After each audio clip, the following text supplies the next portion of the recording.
Yo, what's poppin'? It's Tommathan. And with Birdring being signed to the Boston Uprising, it got me thinking, what is the best team you can make using players that only played in Overwatch League Season 1 and are still playing? Now, there are some players on the screen that are retired, Void, Carpe, Fleta, but they're on the screen anyway because they just played, so whatever. Anyway, I'll just go through each of the roles, kind of decide which one I like, and then let it go. So anyway, Hitscan, you have Birdring, Carpe, Dia, Logix, and Striker. Logix is playing with Team Peps and Contenders. I'm counting Contenders players right now. And also Mickey's on this list because he was recently playing for a Thai team that tried to go to the Pacific Showdown, which is interesting. But anyway, looking at the Hitscan players, if I was to quickly rank them, to me, Birdring is definitely on top. Carpe is retiring, so even if I was including even if Carpe wasn't retiring, I don't think I'd pick him over Birdring right now. A pretty poor season. It probably ends up looking like this. I'd probably still take Carpe over Logix, though. Yeah, something like Birdring, Striker, Dia, Carpe, Logix in that order. Because Striker, he did just come second, despite being Striker and exploding off of Boston and then going over to Shock and all that stuff. So Dia didn't really get much of a show this season. So anyway, probably looking at Birdring for your number one. And even though he's been a year removed, he left Season 4 being insane. Very, very good. Missed the Season 5. I have no doubt he'll come back and he'll be great. That's just my thought process. If it's not Birdring, it's probably Striker. But whatever. I like Birdring. Birdring, big fan of Birdring. A lot of people are big fans of Birdring. So I think that's pretty reasonable. Flex DPS is pretty thin. You have Architect, Fleta, and Prophet. And so Fleta is retiring, but Prophet's that guy. He's the GOAT. Arguably the best Overwatch player in the history of the Overwatch League. There's an argument for him there. And just because it's an argument right away, kind of puts Prophet in. So you get the Prophet Birdring duo reunited. Kind of crazy how the people who won Season 1 of Overwatch League are still playing and would be the best if you were to make a team of people playing from Season 1. That's kind of crazy. Even though Fleta's retiring, and even though he didn't have a great season by his standards, he's still better than Architect. Architect should not have even been in the league this season. I'm an Architect hater. Known Architect hater. Nothing against him. Nothing against the Bastion on the ceiling. It's just not watching him in Season 4 on the Spark made me question things a lot of the time. And I don't know. Not a fan. But yeah, pretty thin for the Flex DPS. Also very thin for main tank. You have Fate and Fearless, who two very, very historic main tanks, right? Fearless coming off a Grand Finals MVP and a Grand Finals win of Owl, and Fate coming off of a not as good as a year as he had the year prior, but he's Fate still. Anyway, it's got to be Fearless though, right? Fearless has to be your guy because he's Fearless. He's best monkey. He's top 3 monkey at worst.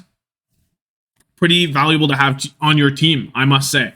But yeah, a lot of the main tanks didn't really come through because, a lot of the main tanks back then, you had Nomi, who was playing on a team in open division with Samito and Zerocious and Jkaru, which was funny. So I almost put him on the list, but I'm like, no, I'm not gonna put Nomi on the list. It'd be a little, crazy. You see Fearless, Fate, Nomi. But yeah, a lot of the main tanks just kind of fizzled out. Fissure, who else you got there? Fissure's the only one that comes to mind. I know there's obviously 13 more or whatever. But yeah, 2 pretty good main tanks, but not a lot of other people really maintained it. Then you have off tanks. A lot of off tanks from Season 1, actually. You have Void, one of the GOATs, as I made the video on that you should check out. Going over his career. Space, Poco, Kalios, Hoppa, Fury, and now Dante. I guess you could put Dante in main tank or wherever you want. He's just tank. He is tank. And he was on, that Season 1 Shock team. So there's that. Looking at, if I was to rate these guys to go on the team, I'm probably picking Dante, to be honest with you. Also, Fearless in the Houston colors looks kind of cursed right now. I won't lie to you. It looks kind of cursed. But not as cursed as Izayaki on Boston colors. That looks really cursed. But anyway, yeah. So I'm probably going to go with Dante. He's extremely flexible because Fearless, not that flexible. So you get Dante to be super flexible. Only doing a team of 6, by the way. I could have chose 1 tank, but I think having Fearless and Dante makes a lot of sense. It makes a lot of sense to me. So if I was to rate these guys quickly, I don't know, probably Dante, Hoppa, probably Void, even though he's retiring. Dante, Hoppa, Void, maybe Space. Kalios, Fury, Poco, or something like that. Even though Poco is also retiring. Something along the line of this from last season. Now, it's also very reasonable to put in Void here, but he's retiring, so I don't really want to put him, even though I said, like, whatever, you know. I'm not going to put him in because he's retiring, but I just want to, you know, look at him saying, yeah, he was playing, you know. He's from Season 1, he was playing. So, there's that, but I'm not going to put him on the actual team. But Void definitely, I guess you could put Void ahead of Hoppa, reasonably. If I was to have an off tank for next season, if I'm between Void and Hoppa, I'd probably go for Void, even though he's Void. I'd probably do Void. But yeah, something like this looks pretty reasonable to me. Not bad. But Dante, I'm going to go with Dante because he's that guy. Then you have the flex support. You have a good amount of flex supports. I do have Jonak on this list because he was supposed to go to Seoul, so he clearly has a desire to play, but then there was like a health issue, and he said he was going to take a step back. Who knows what that actually means? Regardless, it's Izayaki all day. He's literally a role star from last season. You have 2 role stars from last season and the Grand Finals MVP on this team. Like, these guys still have some talent. So after I do all the seasons, because I'll probably go through season 1, 2, 3, 4, 5, right? And then I'll maybe after on like a video comparing them all. But like this is a pretty good team so far. Looking at these guys, I have Mickey here because he was playing on a Buter team called Team Sweet Time, which is from like even before Owl. They like got the boys back together to try and do Pacific Showdown or something. They came 3rd in the qualifiers. Only 1 team made it out, so not bad, you know. That's a thing. I guess by default, Aim God's 2nd, and then it's like this, I guess. Actually, if you were to tell me, do you want Jonak or Aim God on your team next season? I'm saying Jonak, so there we go. Something like this. But yeah, I forgot Aim God all the way back on Boston in season 1.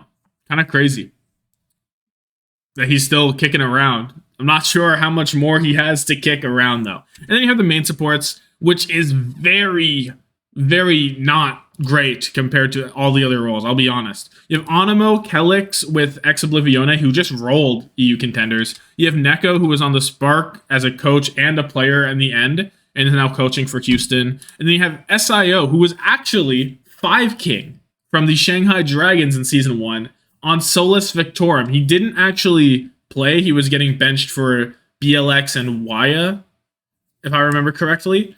But he's on that team. 5 King is still playing Overwatch. I wouldn't have known. If I was to rank it, it probably goes like this. I'd rather have 5 King than Neko. Sorry, Neko. So yeah, Onimo definitely looks a little out of place on this team. I won't lie. You got a team of absolute goats, and then Onimo, who's sitting on the ground not knowing how to wall ride on Lucio. But this is a pretty solid team. If this team was to walk into Owl next season, or even last season, you'd be like, okay, this team kind of fucks. Like, this is a pretty good team. I'm not going to hold you. Like, I didn't think season 1 would be this good. Now, maybe it's not going to be good compared to like season 2, season 3, whatever. But yeah. And also, just as a side note, I do have the teams they were on before in season 1. So you can look at the distribution there. Good old fashioned old LA Valiant colors, old shop colors. But yeah, this is a pretty good team. I'll be honest. Pretty good team. Who knows where all these guys will end up next season? The only one that I'd say doesn't have, maybe wouldn't make it onto a team next season would be Onimo. But other than that, all these guys have the talent to be on a team next season. 100%. I mean, Fearless already is. Izayaki already is. Birdring is. It's just Prophet, Dante, Onimo, who doesn't have a team for season 6. And Prophet will find a team if he wants to play. Dante, there's been rumors about Dante not being able to find one because he didn't like the offers or something. Maybe he's not enough money for him, and he might go to collegiate, things like that. But I think that it's just a matter of like he could find it. People are going to offer him things, but he just might not like the amount they're offering, so he might move on. But that's a different thing. Then Onimo, maybe Onimo doesn't find a team, but he always finds a way. He's found a way for until now. He's found a way in the other 4 seasons, so I don't see why he couldn't in season 6. But yeah, this is going to be the team of season 1 that is still currently playing for the Overwatch League, and I'm pretty happy with it. So let me know how good you think this team would fare. Let me know your season. Maybe you disagree. Maybe you want to see Fleta in anyway. Say, fuck it. I still want Fleta and Void. I don't care if they're retiring. Sure, whatever. But yeah, anyway, thanks so much for watching. Have yourself a good one, and deuces.